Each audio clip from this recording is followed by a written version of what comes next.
Pokemon Red, Green, Blue and Yellow, some of the best selling games of all time. Of course they were going to get a sequel. And that's about all I have for that intro.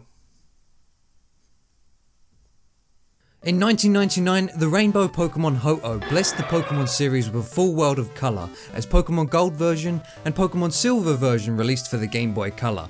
North America and Europe would receive them in 2000 and 2001 respectively. It wasn't until a while after these games came out that I realised that the Game Boy and Game Boy Color were actually two different systems. I was a wee 6-year-old at the time. Game Boy was just Game Boy to me. It didn't help that Pokemon Gold and Silver were one of the many games that were forward compatible with the original Game Boy, also known as dual mode games according to this ancient compatibility chart. The enhanced edition of the Generation 2 games donned the title Pokemon Crystal version and would release around a year after the originals. Oh, and if you thought Dragon Quest XI early adopters were screwed over, what if I told you that Pokemon Crystal released in Europe a mere 7 months after Gold and Silver? You want those extra Game Boy Color exclusive features? Better ponytail up another £30 chump. Ah, the days when Game Boy Color games were a mere 30 quid.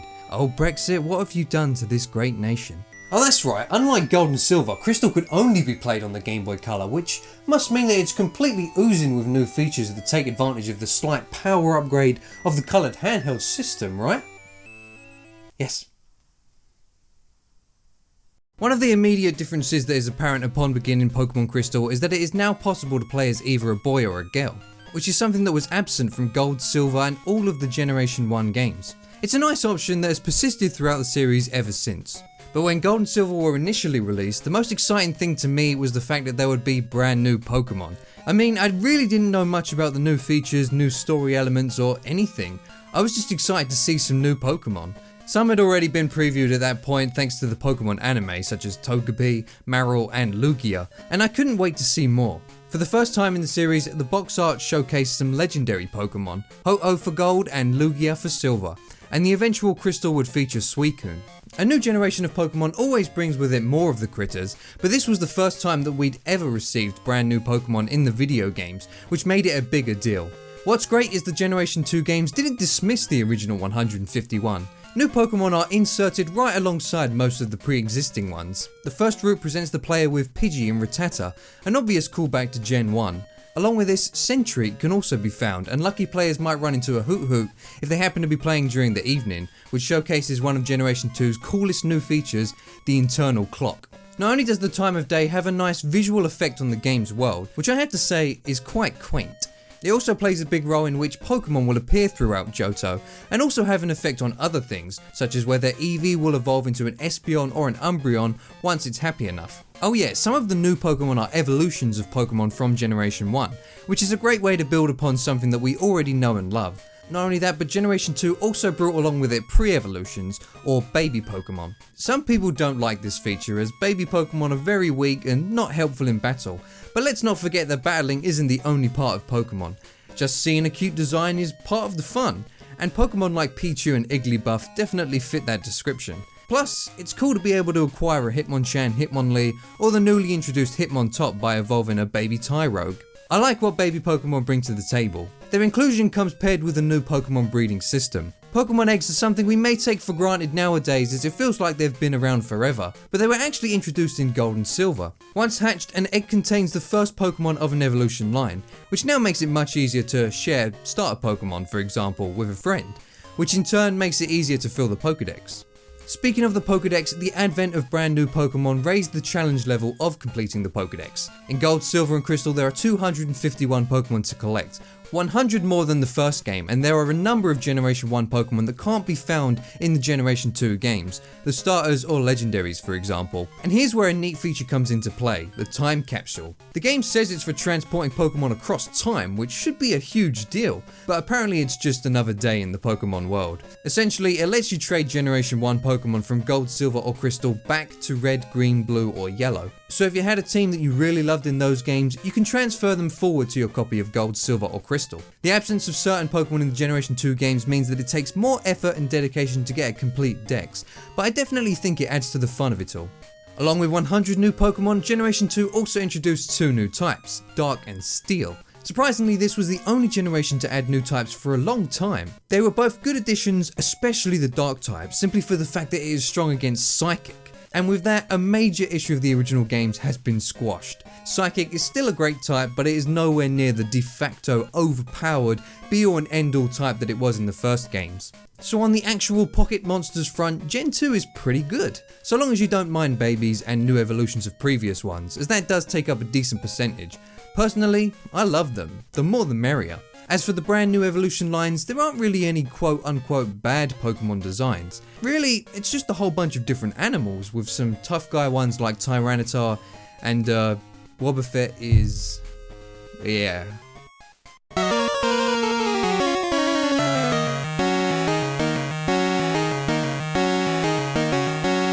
The plot of the Gen 2 games takes place 3 years after the events of the first games, which is kind of bold as Gen 1 had a pretty definitive ending.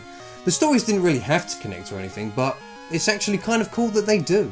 The story begins with some actual urgency as the rival of this game steals his starter Pokemon, and it's up to us to hunt him down, I guess. Something that I realised in this playthrough is that the rival of the Gen 2 games kinda sucks. I like a jerk rival as much as the next guy, but this guy's more than a jerk, he's a total Oh, that incessant beeping back. Anyway, he doesn't have any impact on the rest of the narrative at all. He's a mysterious boy with some dark secrets, but his dark secrets aren't even alluded to in this game and wouldn't be until Fire Red and Leaf Green years later. The character does show a little growth throughout the game, but I didn't find him to ever be likeable. A little bit of context would have gone a long way here, or at least he could have done something to impact some other element of the plot. But no, he just shows up every now and again to fight and flaunt his wasted potential. Elsewhere we have the return of Team Rocket, a part of the narrative that is far more interesting. They are still a group solely dedicated to using Pokemon for their own selfish deeds, but following the event 3 years prior, they are now just running around like headless Torchics, which might make them even scarier. Their first appearance in the game sees them cutting off tails of Slowpokes and selling them for profit. It's pretty messed up, just look at their poor faces.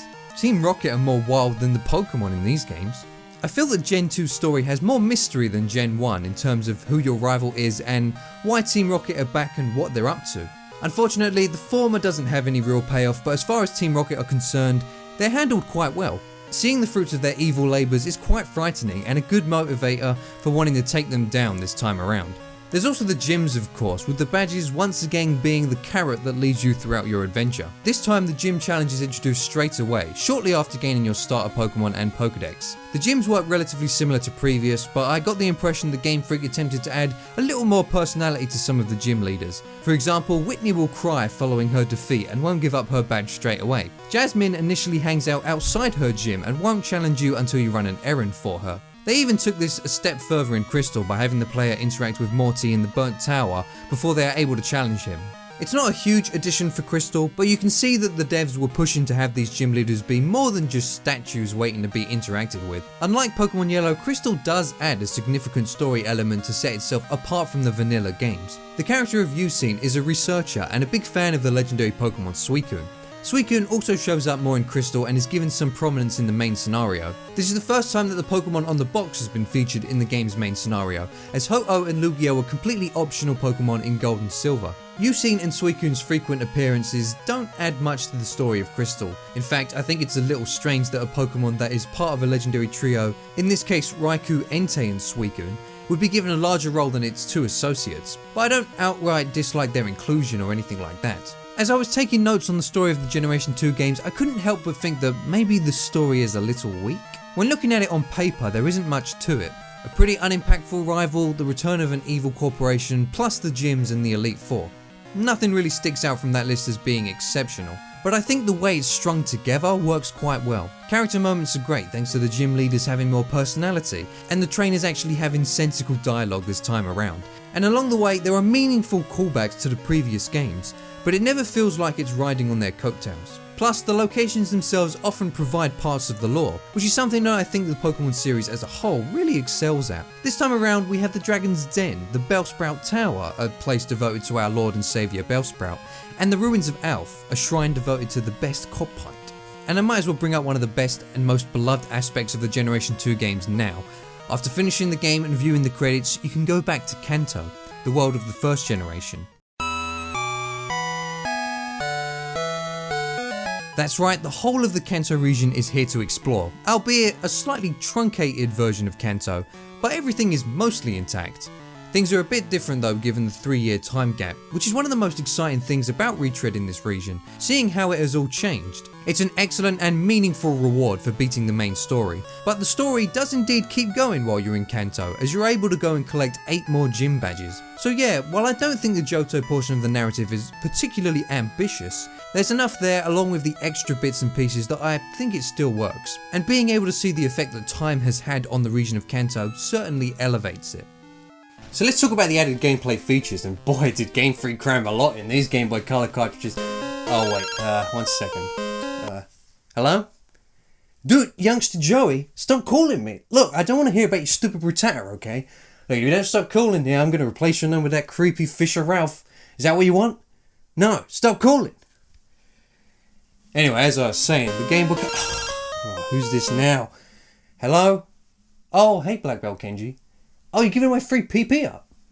Dude, it's been a while since I've gotten my PP up. The Pokegear is an interesting addition to Gold, Silver and Crystal. It's a device that provides a few different functions. The one that you're most likely to use is the phone. Not out of choice, but because the trainers in this game will call you all the time to talk about the most mundane things. It does have a couple useful functions. Some trainers will call asking for rematches, which is pretty neat. Some will call you to tell you if a certain rare Pokemon are swarm in a specific area. Pokemon Crystal expands on this, with some trainers calling to give you free items. Gina will gift you with the rare leaf stones, Tiffany can provide some useless Pokédolls, and Kenji will get your PP up. I always like the existence of the phone whenever I start a Gen 2 game, but it doesn't take long before it gets a little annoying. People just call too damn often. The radio is a neat function of the Pokegear that allows the players to listen to different radio shows. It might not be something that you use all too often as you have to sit in the menu and watch, but some radio channels actually have effects on the overworld. Listening to the Pokemon March, for example, increases the encounter rate, which is useful for grinding levels. The phone and radio are features that didn't really make a comeback in future games, or if they did, they were very different. Gold, Silver and Crystal had a few interesting experimental features that weren't necessarily bad, but never really caught on. One of these that I like the idea of is the addition of different kinds of Pokeballs. There are new kinds of balls that can increase the chance of catching Pokemon based on certain parameters. The biggest problem with this is that you can only get one new ball a day. Since they are so rare, you'd think they'd be pretty good, but that's not the case. Unfortunately, most of the balls are only useful in fringe cases. The fast ball only catches Pokemon that flee, which there are only a handful of, and some of the balls work completely incorrectly. The Love Ball is supposed to make catching a Pokemon of the opposite sex easier, but instead makes catching Pokemon of the same sex easier. At least that one is still somewhat useful. The Moon Ball is supposed to make catching Pokemon that evolve by Moonstones easier, which would normally be bad anyway, seeing as there are only 4 that do, but instead it makes it easier to catch Pokemon that evolve by Burn Heal, which isn't a thing. These are like Gen 1 levels of glitchy. On the topic of Gen 1 glitches, pretty much all of the oversights in the battle system have been fixed. Wrap, Bind and Sleep can no longer be chained together, and Focus Energy actually works now. Oddities like Gust and Karate Chop being normal type have also been changed, and the special stat has now been split into 2 different stats, Special Attack and Special Defense. Also, it's now possible to actually see what each move does, including how powerful it is and its effect if it has one.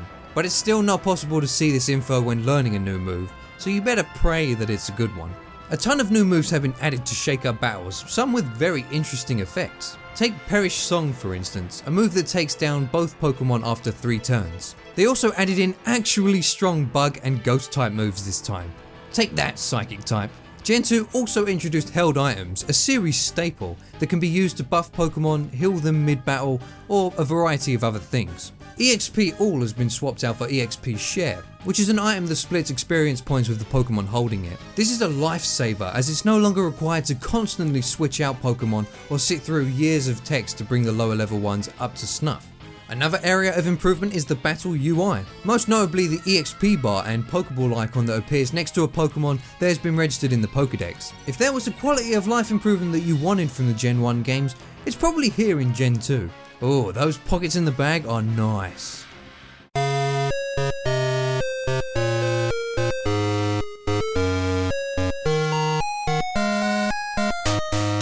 Pokemon sprites are more detailed than ever before, especially the back sprites. It's interesting what a few artistic changes can do to improve the look of something, and makes me wonder how we even ended up with some of the ugly back sprites in the Gen 1 games. Pokemon even have different sprites across both Gold and Silver, as well as Crystal, offering a slightly different look of each Pokemon depending on your game. Here's where Pokemon Crystal really sets itself apart. Each Pokemon has a unique animation when they're brought out to battle. For some Pokemon it's a simple wiggle, while others throw a few punches showing their battle readiness. And for Bellsprout it's gross. I really like the animations. They're a nice touch and they remained a unique visual feature to Pokemon Crystal for a while until they were brought back in Emerald a few games later. It's not just the battles that have seen an upgrade visually, but most other areas of the game as well. The most obvious upgrade being that these games are in full colour, which helps the games feel more alive. Some new generic sprites have been added for things like menus, and some Pokemon even have unique ones like Geodude for some reason, but not Raikou, Entei and even Suicune in Crystal. Crystal does have a few graphical updates of its own, the one I noticed being the burnt tower actually being burnt, unlike in Gold and Silver. In Crystal, place names appear as you approach them, which again is a nice touch. Another part of the world that is changed in Crystal is the ruins of Alph, home to the unknown. This was already a cool area in Gold and Silver with a fun puzzle, but it has been greatly expanded in Crystal. Unknown may be a controversial Pokemon from Generation 2. They're pretty useless in battle, only being able to learn one bad move, Hidden Power, but they're just fascinating. Having 26 different forms, one for each letter of the alphabet, makes them a joy to collect. And collecting is probably my favourite part of the Pokemon games. Plus, the way they've engraved their messages into the humans world is cool in the edgiest way. You've gotta love it. Exploring Johto is different to how you explore Kanto in the Gen 1 games. In those, there were certain parts of the game that locked you out of exploring previous areas until later. In Johto, the opening areas are designed in a square, making it easier to return to the start if you so wish. I suppose the devs wanted to make the whole world accessible at once if you wanted to return to some place at a specific time of day, or on a specific day to take part in a day-specific event like the bug catching contest. Or perhaps you want to return to previous areas to grind, you can do that too. But I didn't find myself having to grind as much in this game at any point as I did in my playthrough of the Gen 1 games. That is to say that Gen 2 feels much more balanced when it comes to the enemies' levels. Trainers Pokemon are stronger than the wild ones, but the gap is much smaller than it was previously. Which is great as it means that you don't have to spend ages wailing through super weak monsters just to be able to take on the stronger ones. I think Brock might have been a little too hard for what was essentially the game's first mandatory boss fight. Faulkner, the first gym leader in Gold, Silver and Crystal, uses flying type Pokemon, which is easier to handle than Rock. And if you do want the type advantage, Geodude is easy to obtain at the beginning for this very reason. The opening hours of these games serve as a great tutorial. There's only really one difficulty spike, and if you've played these games, you know what I'm talking about. Whitney's Miltank, which can be very punishing for the third gym.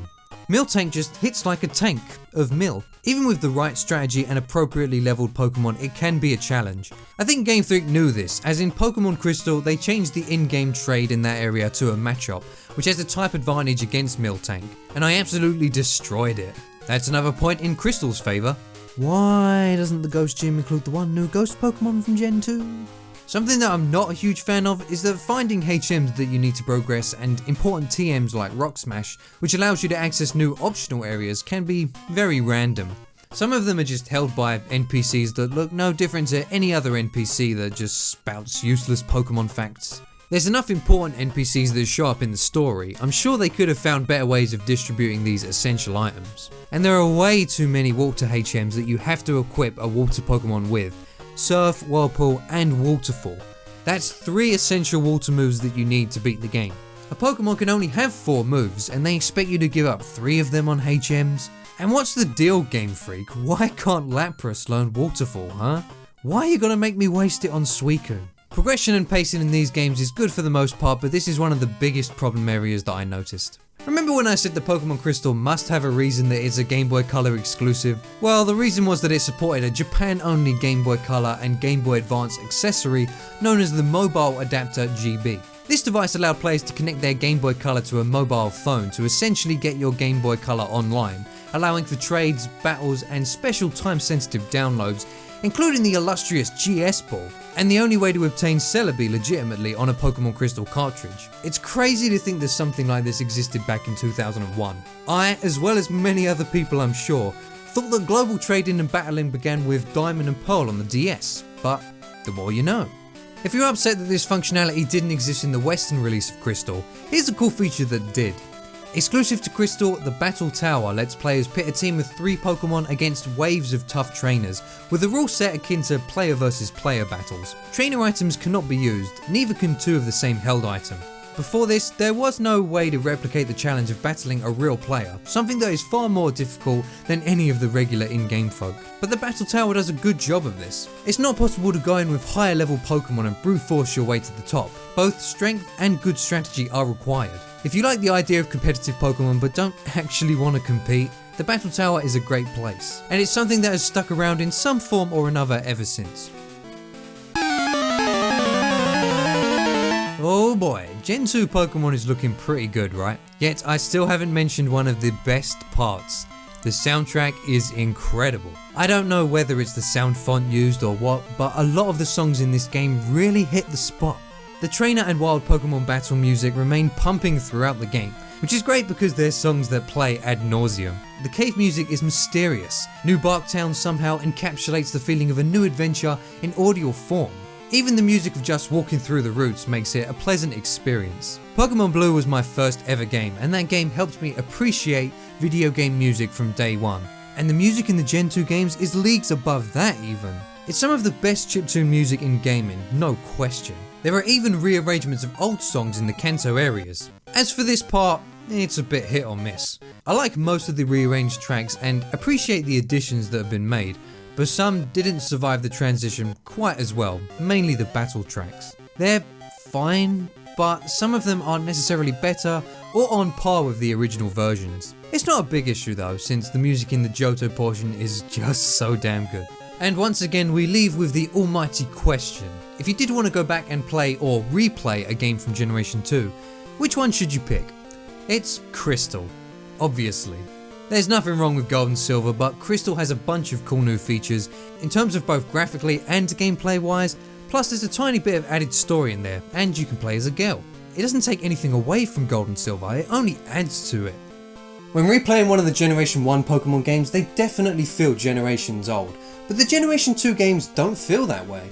For the most part, going back to Pokemon Gold, Silver or Crystal feels just as good as going back to play one of the newer Pokemon games, except they're on the Game Boy Color. They look great, sound great, play great, they have a bunch of excellent qualities and few shortcomings, plus you can go back to Kanto. These games are amazing! But straight up, Gold, Silver and Crystal are some of the best Pokemon games ever made, and you should definitely check them out if you haven't. Other things you should check out are that subscribe button down below, or maybe my Twitch or Twitter pages if you feel so inclined, or maybe that video on Generation 3 for you future dwellers. Okay, that's it from me. Have fun playing video games.